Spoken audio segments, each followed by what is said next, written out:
जब सुने के होई भोजपुरी गाना बस बजे के चाहिए। अरे तो हम पहिले से बानी, हाँ तो हम बाहर से आइल बानी।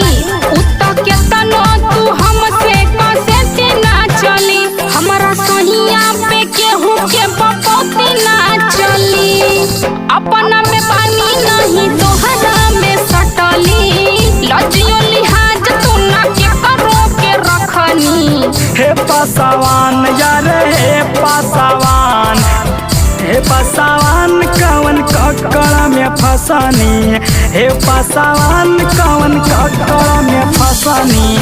दूध गो बाटे कब खाए के भटकनी, दूध गो बाटे कब खाए के भटकनी।